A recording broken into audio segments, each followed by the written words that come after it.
Hello everyone and welcome! We are not done with Piltover yet, not by a long shot. Today we will expand its lore even more as we jump in the Progress Day.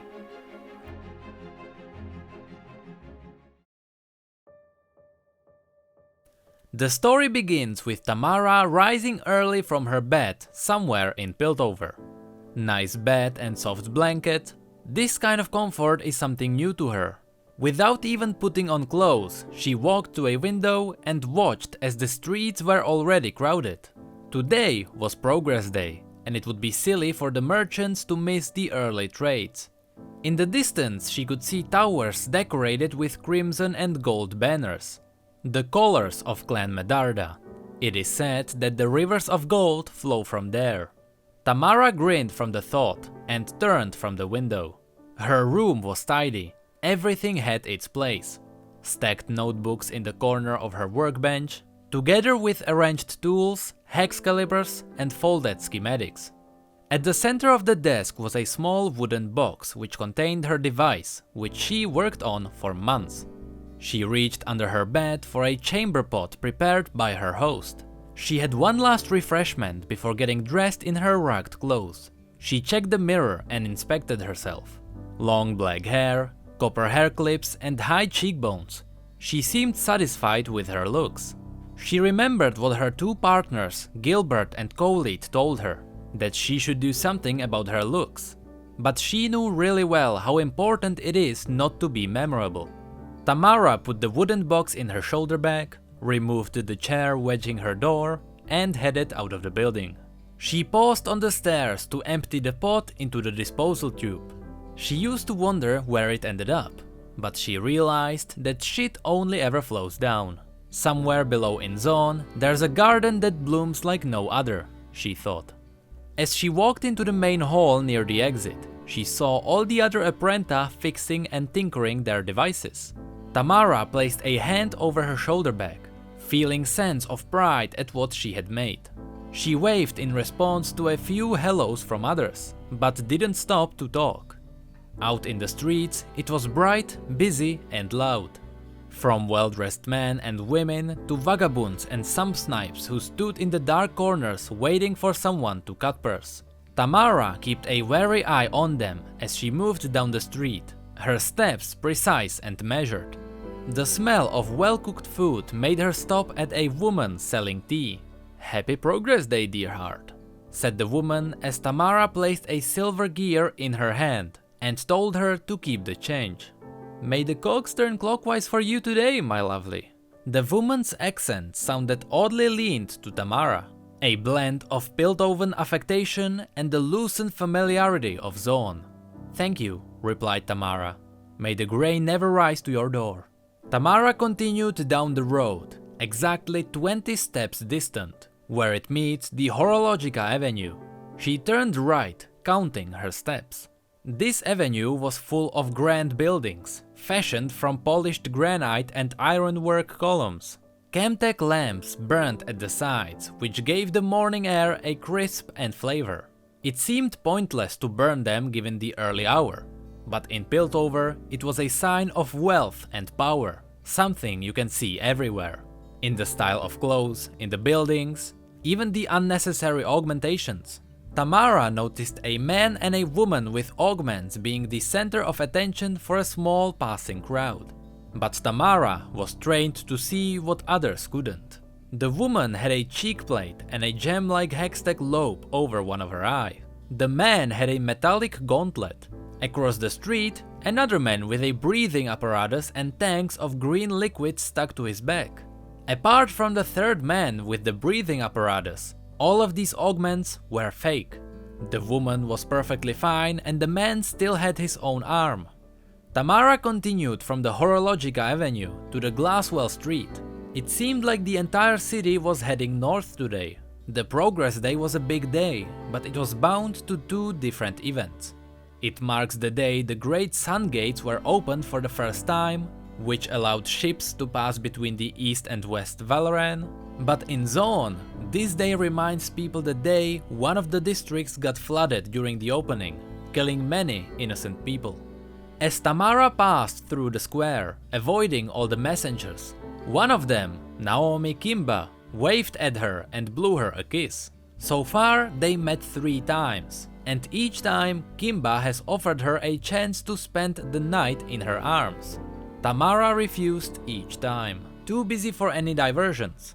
But if she was able to stay longer than today, she might take her up on the next offer. She passed a big hierophant of the Glorious Evolved with pistons instead of his arms, and she finally made it to the Tecmaturgy Bridge, still counting her steps as she goes. She approached the Great Split, which parted the northern and southern Piltover. Unlike in the southern part, the north of the city is where the clans have their mansions and heavily guarded workshops. Many Apprenta were making their way across the bridge, each holding an invention. Tamara looked for either Gilbert or Coleet, but there were simply too many people to see anything. Tamara stepped before the bridge and took a deep breath. Being scared of heights is a dangerous trait in Piltover. The sides of the bridge were flanked with 2 statues, representing the spirit of wealth and the essence of honesty. Tamara pulled out a bronze coin and placed it onto the open palm of the first statue. Its weight triggered a mechanism and the hand of the statue closed. When it opened again, the coin was gone. "I always go with the other one," said a man appearing beside her. It was obvious at the first sight that he was rich. "I find it helps to pay for the things I don't have." Tamara ignored him and carried on her way. He moved after her, his senses dulled by a hangover and too much money in his pocket. "Here, now wait a minute. There's no need to be rude, young lady." "I'm not being rude. I have somewhere to be and I don't want to talk to you," she said. He followed her onto the bridge and laughed. He now saw her as a challenge. "Aha, you're an apprentice, aren't you?" he said. "On your way to the auditions, eh? Hoping to catch an eye of an artificer and be snatched up by one of those great houses, are we?" "Not that it's any of your business, but yes," she answered, hoping that her tone would give away that she wants him to leave. Instead, he increased his pace and stood in front of her, blocking her passage across the bridge. He looked her up and down, like a piece of art he was thinking of buying. "You're a fine-looking specimen, my girl. A bit bony, but nothing a few meals at La Cabro wouldn't sort, eh? What do you say? It's Piltover Day. Everyone should have a bit of fun, eh?" "I'm not interested," said Tamara, moving to push past him. "Get out of my way and leave me alone." "Now listen here, lass. My name is Sela Alabroxus, and I know a few of the bigwigs on the north side," he said, continuing to block her way. "Spend the morning with me and I'll put a good word for you. Make sure your audition gets a bit of a boost, if you know what I mean." "No, thanks," said Tamara. She knew what was coming next. The man reached for her arm, but she was faster and she twisted his wrist behind his back. She pushed him toward the bridge's parapet. "I asked you nicely to leave me alone," she said. "Now I'm asking again, albeit not so nicely. Leave me alone or I will push you off this bridge.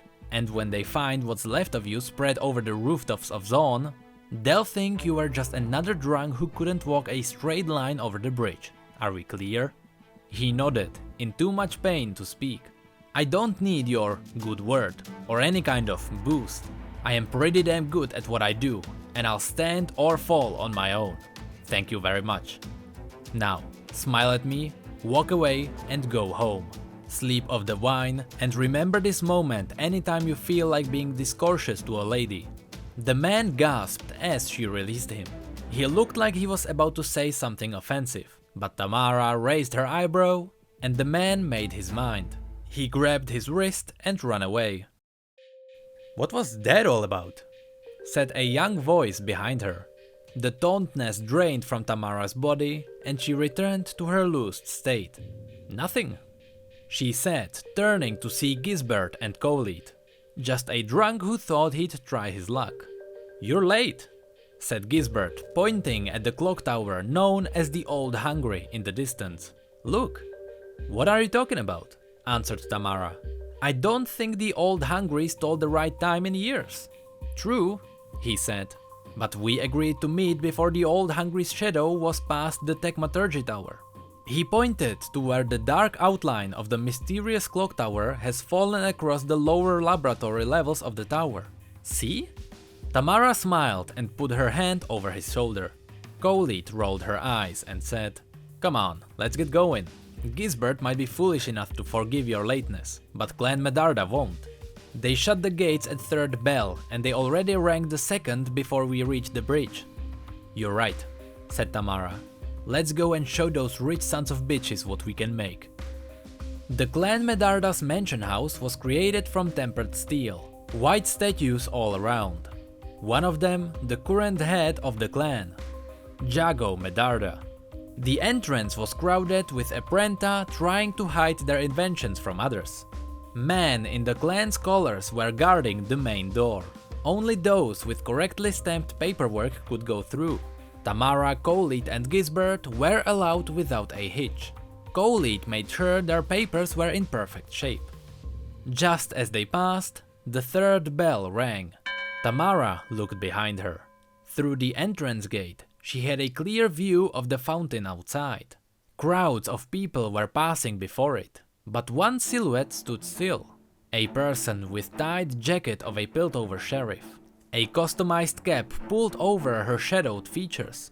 One leg was cocked at an angle, her elbow resting on top of it, as her gaze swept the many Apprenta. There was a long-barreled rifle over her shoulder. Her gaze paused on Tamara, who turned away before it could linger too long. Tamara knew that look. It was a look of a hunter. The gates shut and she catched up to Colette and Gisbert. They stopped in front of a hextech machine. "It's a self-locomotor," said Gisbert. "One of Aberdy's designs, if I'm not mistaken." "It can't be," said Tamara. "She works exclusively for Clan Cadwalder." "Not for long, I hear," said Colette. "What do you mean?" asked Gisbert.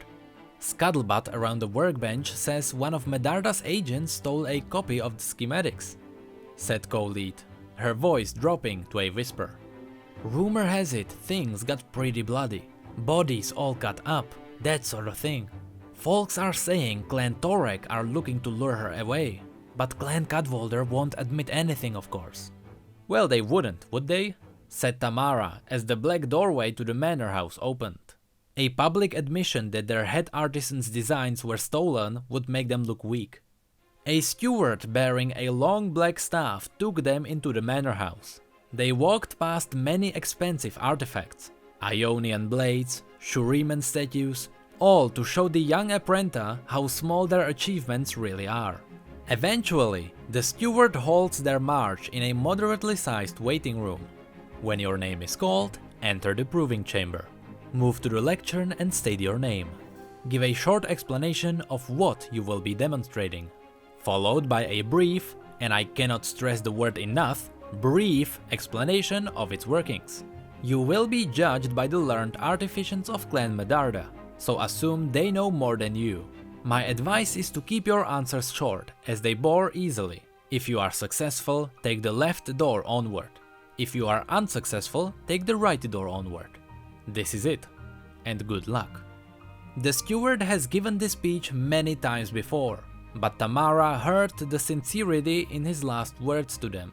She shared a look with Gisbert and Colette. Both of them were nervous, and she was surprised to find her own heart racing.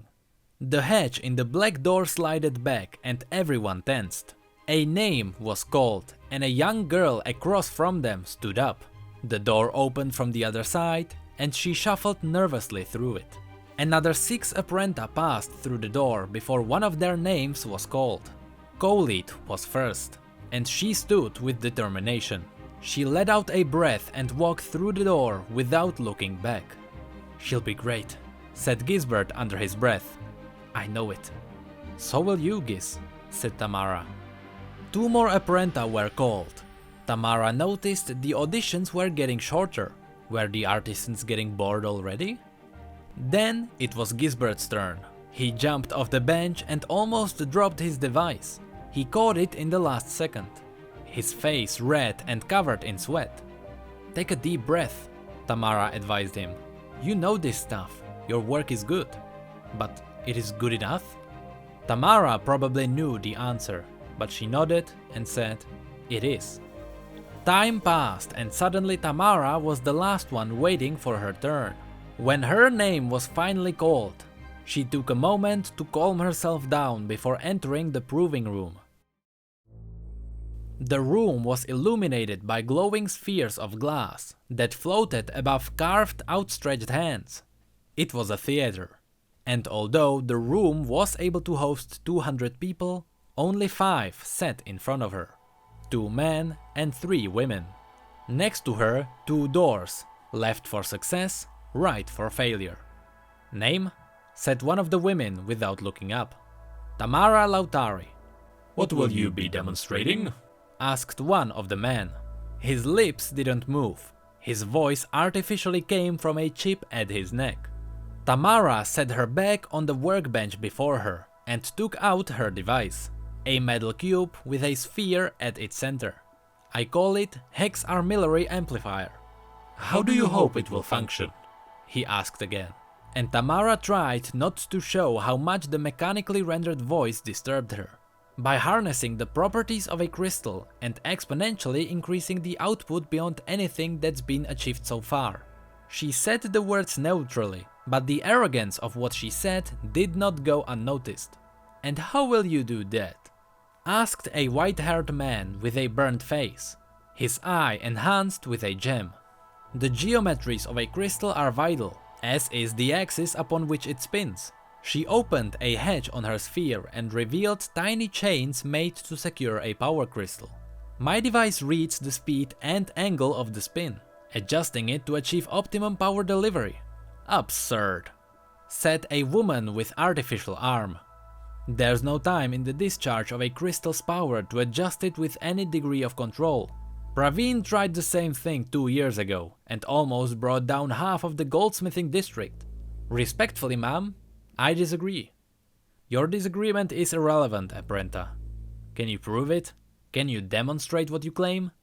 "I believe so," replied Tamara. "Belief is not the basis of science. Empirical evidence is what is demanded." "I can do it," promised Tamara. The woman looked unconvinced but nodded and said, "Very well, you may begin." A hatch at the workbench opened and a tiny crystal rised from below. Despite its size, it contained incredible power. That's how hex crystals work. "Well, go on then," said the burnt-scarred man. "Dazzle us." With exquisite care, Tamara placed the crystal within her sphere and secured the chains. She sealed the cube and started its mechanism. The device started to glow, and a quiet hum began to grow stronger. Moments later, it was unpleasantly loud and pulsing in waves. The light spheres in the room started to pulse too, shaking in the loud sound vibrating the room. The device started moving across the workbench, crackling energy flickering around the sphere. Turn it off, Mistress Lautari. Tamara reached for the device, but the blue lightning lashed a red mark across her hand. "I can't, it's optimizing too fast." She always knew this was going to happen, but she hoped the last changes wouldn't be so dangerous. The woman with the hextech arm stood and made fist. The entire workbench dropped into the floor and metal doors sealed it. A hard bang of detonation echoed from far below. "A safety chamber," said Tamara. "Yes, Mistress Lautari," said the woman. "Do you think you're the first Apprenta to come before us with a potentially lethal invention?" "I suppose not," answered Tamara. The man with the hextech eye wrote down a note and spoke without looking at her. "I think you know which door to take." Tamara walked through the door which marked her exit. At the end of a long hall, a heavily muscled enforcer opened the door. It shut behind her as soon as she stepped out. She appeared to be in the lower streets of the city, near the Zone Grey. She noticed Gisbert sitting on a brick wall, his device smashed in front of him. He smiled as he saw her. "It didn't go well?" "Not exactly." "What happened?" "It exploded." He let out a laugh before clapping his hand over his mouth. "Sorry, I shouldn't laugh." "Exploded?" She nodded and grinned. He laughed again. At least all mine did was fall apart, he said. Not that it matters, as if Medarda would let a Zoanite into their hollowed ranks. She ignored the bitterness and asked, "Have you seen Goldie?" Gisbert's eyes lighted up with good news. "I haven't. I think she made it." Tamara let out a sigh of relief. "Well, at least one of us got in. So, shall we drown our sorrow? It's Piltover Day after all. I think we've earned a few after nearly blowing up the Learned Masters." Suddenly, a group of enforcers appeared at the end of the street. The figure from before in front of them, her weapon's muzzle aimed at Tamara's head. "Sorry, Mistress Lautari, but I don't think you'll be getting that drink." The enforcers grabbed Tamara and bound her hands. Gisbert couldn't find the courage to follow them as they escorted her away, and Tamara was happy for it. The last thing she wanted was getting him in trouble too. They walked to the edge of the cliffs overlooking the seas around. In Zone, she would be already executed, but here they did everything by the book. "Are you arresting me?" asked Tamara. "What did I do?" "Really? You're gonna play dumb. We searched your room and found everything. The Hextech journals, the schematics." "I'm an apprentice," answered Tamara. "I'm supposed to have schematics." They reached a platform hanging above hundreds of different ships. Shuriman, Ionian, Freljordian, most of them trade ships passing through the city. The sides of the canyon are guarded with heavily armed Piltover ships. The platform served as an elevator into the docks. Maybe so, but I don't think many apprentices have such detailed maps of Piltover hidden in their work. I'm Caitlin, and I've walked a beat for more years than I care to count, so I know this city's streets better than most. And I have to say, you did a damned accurate job. Even Vi could walk blindfold around Piltover with these plans and not get lost. "I don't follow," said Tamara as Caitlin pulled a lever and started the elevator. "Yeah, you're more a trailblazer than a follower, aren't you?" "What does that mean?" The sheriff didn't answer, and Tamara shook her head, her eyes filling with tears. "Look, I swear I don't know what this is all about. Please, I'm just an apprentice trying to catch a break. Signing a contract with Clan Medarda was my last chance to make something of myself before my father's money runs out, and I have to indenture myself to one of Zone's camp forges. Please, you have to believe me." Again, no response. When the elevator stopped at the docks below, Tamara noticed a cart full of her plans, schematics and inventions. Everything stuffed in like a pile of garbage. She smelled oil and she knew what was coming next. She threw off the grip of the enforcers and knelt before Caitlin. "No, please don't," she wept. "Please, I'm begging you." Caitlin ignored her and walked to the cart. She lifted a smoking pipe and tipped the burning contents into the cart. The oil instantly ignited and burned through all the papers with ease. Tamara spat at Caitlin's feet. "Damn you," she snapped. "May the grave forever be at your door." "Nice try," said Caitlin, dragging her to her feet. "You're pretty tricksy with that accent. It's good, I'll give you that. Just enough slang, just enough roughness. But I've heard every voice in this city from top to bottom. And yours just doesn't fit, you know? A little too much of the spoot and spite from your homeland to really put it off." "What are you talking about?" protested Tamara. "I was raised in Upper Piltover. I am Goldview Lass, born inside of ecliptic vaults. I swear I'm not lying." Caitlin shook her head. "No, your accent's good, but it can't quite cover the guttural Noxian superiority," she said as she jabbed her finger into Tamara's chest. "I know what you are. Yeah, I've heard the fireside tales of the War Masons, the warriors who sneak into the enemy territory to scout it out. You map out the terrain, find the best ways for an army to advance, laying the groundwork for invasion." Tamara didn't get a chance to deny any of these accusations. The men already escorted her onto the ship. "You don't come back to Piltover," said Caitlin. "If I see you again, I'll put a bullet through your head. Understand?" Tamara didn't answer. She saw Caitlin means every word she says. "Keep her below and dump her somewhere unpleasant in Belzoon," said Caitlin to the shipmaster. Or throw her overboard once you get far enough out. I don't care.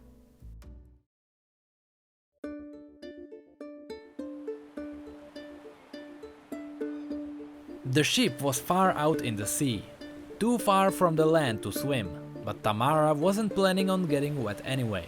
A shame her artfully prepared plans and schematics went up in smoke, but that was always the risk. She closed her eyes and ran through the mental exercises that helped her remember Piltover streets. She counted the steps in her mind, just like she did the day before. The sheriff was clever, but Tamara knew there was someone else. Someone who revealed her plans. And the thought that she had no idea who that person was scared her. But whoever that was, they had no idea how the Order of War Masons works. They always work in pairs. And sometimes it pays to burn one of them to embed the other one deeply into the foreign lands. Tamara smiled to herself, already imagining the valuable intelligence Khalid would be gathering for Noxus in the heart of Clan Medarda.